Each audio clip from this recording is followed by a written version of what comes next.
Hey everyone, welcome back to Bytesector. Today we're going to be talking about the Samsung Galaxy S10 Plus. Now I know you're thinking, why are we sitting here, Chris? Why are we talking about a phone that came out 3 months ago? I've already watched all the reviews. I know that. I know that there's probably very little that I can tell you that would be new about the Galaxy S10 Plus, that you've probably watched all the reviews, you've listened to your friends, or even held the phone yourself and formed opinions about what the device is, how good it is, and whether or not you should get it. So the question is, why are you watching me right now? Why are we sitting here?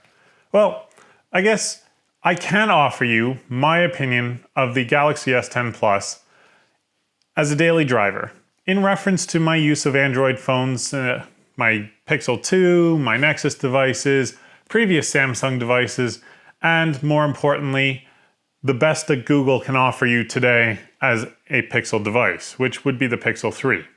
So in that context, I offer something unique, or at least more unique than just some generic review. So without further ado, let's dive in.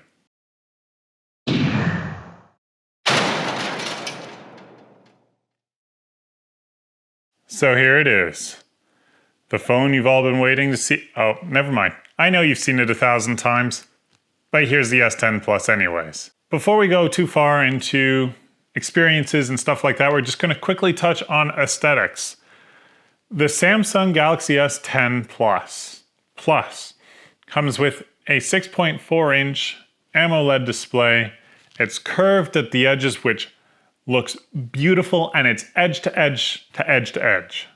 So that means you don't have bezels at the top or bottom, which is amazing.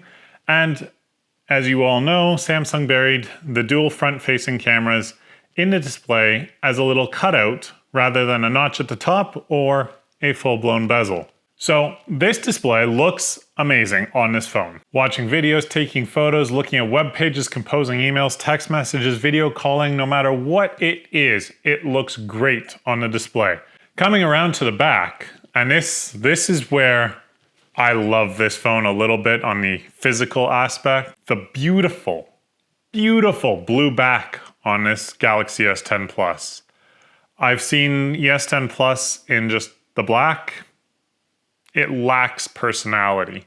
It's worth noting the back is Gorilla Glass 5, while Samsung put Gorilla Glass 6 on the front of the phone to protect the primary display. Other than that, we've got a nice blue chrome border around the edges of the display, and it looks great. Top, you've got a microphone in your SIM card slot. You've got your volume rocker on, well, I guess it would be the left side, a dedicated Bixby button. On the bottom, you have a headphone jack, the USB Type-C port for charging or data communication connectivity, and a speaker grill. So that's the aesthetics of the phone. How does it fit in my hand? I have a really big hand, and it allows me to, I can touch my finger on the other side of the display, no problem. The problem comes with the beautiful curved display. At the edges, it's curved, which means I can register touches along these edges. About 80% of the time, it wasn't a problem.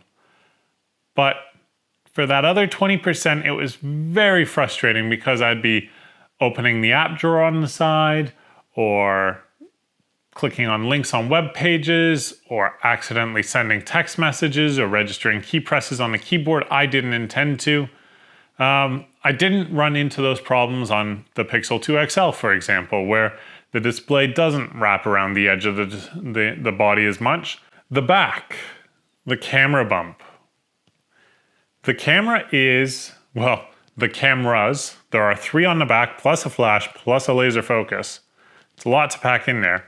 It's not a thick bump, it's wide, and it is sort of back center of the phone, about an inch down from the top. So I know this is a well documented and talked about point in cell phones for the last couple of years, but I'm going to spend about 30 seconds talking about it anyways. The S10 Plus comes with a headphone jack. This is proof, along with years and years and years and years of cell phones, that we don't need to sacrifice the 3.5mm audio headphone jack on our devices to have the latest, greatest, top, high-end flagship cell phone. That's it. That's the truth. The display impressiveness doesn't stop there though. As you all know, cell phones come with fingerprint readers these days. And the S10 Plus is no exception, except Samsung usually stuck it either as a little physical pad at the bottom when there was a bezel on these phones, or as a rectangular pad somewhere on the back of the cell phone. This year though, we've got impressive tech. It keeps getting better, displays keep getting more advanced. Bottom center, just positioning my finger here, is the fingerprint reader. Hidden under the display. You do have to push your finger a bit against the display to make sure you've got full contact to the fingerprint, but it works great. Would I say that it works perfect? No. No, I have a much higher degree, or success rate rather, on my Pixel 2 XL with its fingerprint reader. One, because it's in a natural position on the center back, but also because it's a dedicated fingerprint reader rather than something hidden below the display. I find that this isn't quite as sensitive as it needs to be, and so I found about 75 to 85% of the time it worked. Not a perfect technology, but certainly very cool, and makes sure that there's less space wasted on the chassis, which is less space wasted on the inside of the chassis. You see where that's going. The more you can compact, the more space there is for 3.5mm headphone jacks, for example. So specs. I mean, we've all heard them, we've all looked them up, but just so that you know, it comes with a Snapdragon 855 8-core CPU, 8 gigs of RAM on the 128 or 512 gig models, and up to 12 gigabytes of RAM on the 1 terabyte model. The 6.4-inch AMOLED display that's HDR10 Plus certified, Gorilla Glass 6 on the front, Gorilla Glass 5 on the back. The rear cameras, you've got a 12 megapixel wide angle lens, you've got a 12 megapixel telephoto lens, and a 16 megapixel ultra wide lens. On the front, you've got dual cameras, an 8 megapixel depth sensing camera and a 10 megapixel dual pixel camera. You've got stereo speakers, the headphone jack, the under display fingerprint sensor, and a massive 4100 milliamp hour battery, which makes for over a day's worth of usage on this device. So the cameras, the S10 Plus shines again. And I know I've been saying, this is where it shines, this is where it shines. It's a package. You can take great photos, but if they look like crap on your display, you're not sold that it was a great photo. You can have a great display that fools you into thinking you took a great photo, but when you copy it to another device, you're like, oh crap, this looks garbage, and now I can't ever capture that moment again. So really what you want is a phone that's going to allow you to take absolutely stunning photos and see them as stunning at that very moment on that very device. And so that's why the display is stunning. The cameras are amazing.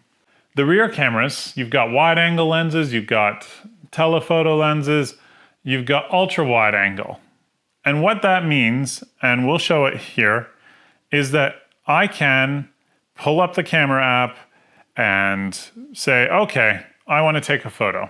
Oh wait, not everyone fits in the frame. I can now widen that and go to the ultra wide angle lens, which looks good and it captures a lot more of the scene. My beef with it is the ultra wide angle suffers from fisheye. And what that means is that at the edges of the display, so the top, the left, the right, and the bottom, the image is stretched. And at the center, it's a little pinched. And while that allows you to capture a lot more information and get that photo that captures everybody in that ultra wide group shot, or get that whole panoramic view of the horizon without having to do a multi-picture panorama and stitch it all together, that's great. It works wonderfully for that. But there's a cost, and the cost is that fisheye appearance. when we hop back to the regular 1x, regular zoom camera, everything looks good. There's no fisheye around the edges, and it's wonderful. And now, if you really want to zoom in something really far away, you can do a 2x zoom. And this is our telephoto lens. It's not doing digital zoom, it's a 2x lens on there, which allows us to zoom in a little further and get a little closer to the object without sacrificing quality of image. And that's important. Finally, the conclusion. I mean, it wasn't supposed to be a long video, right? But somehow I ramble. So we'll edit a lot of that out and you probably didn't even notice. But what is the S10 Plus to you? Well, technologically, it is a huge step forward, and as a March 2019 release, it set the benchmark for what we should expect from every other flagship phone in 2019. All the way up until the end of year Pixel 4, I expect that every phone launched will be measured against the S10 and the S10 Plus. Samsung's not done. We still have the Note 10 release coming up. And if rumors are to be believed, there are going to be some really big, mind-blowing features in that Samsung phone. And I think we should hold judgment on all future phones. To date, we're 3 months into the S10 Plus's life. It's still king of the hill for me. Software aside, this phone blows it away. We saw the release of the Pixel 3a.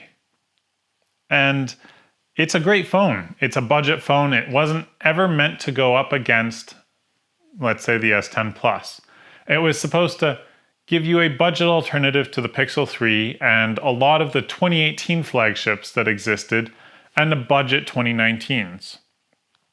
And it does it well, but is its camera good enough to say, hey, you know what?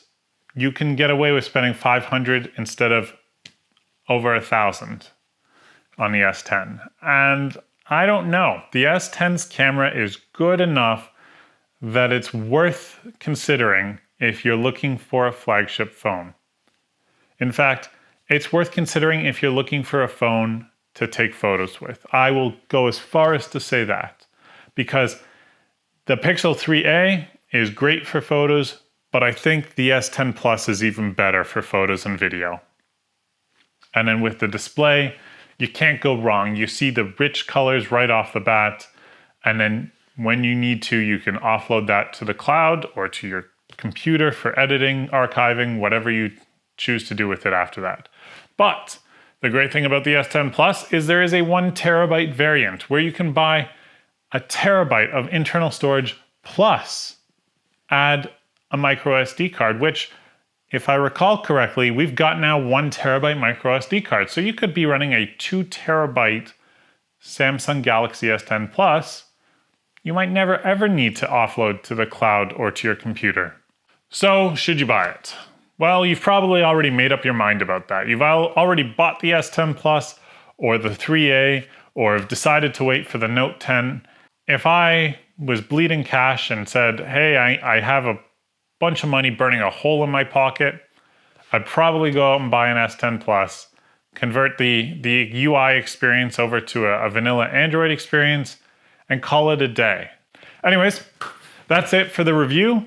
I hope you guys enjoyed it. I hope I was able to share a little bit of new information with you, maybe based upon my experiences, maybe some commentary that nobody else had touched on, or you just hadn't come across a review that touched on. Thanks again for watching. Have a great day. Thanks for watching today's video. If you didn't like it, you know what to do. Give us a thumbs down. Leave us a comment below letting us know what we can improve for next time. But if you did like it, give us a thumbs up.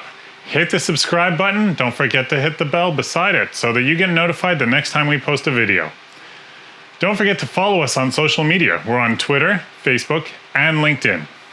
Have a great day, and we'll see you all next time.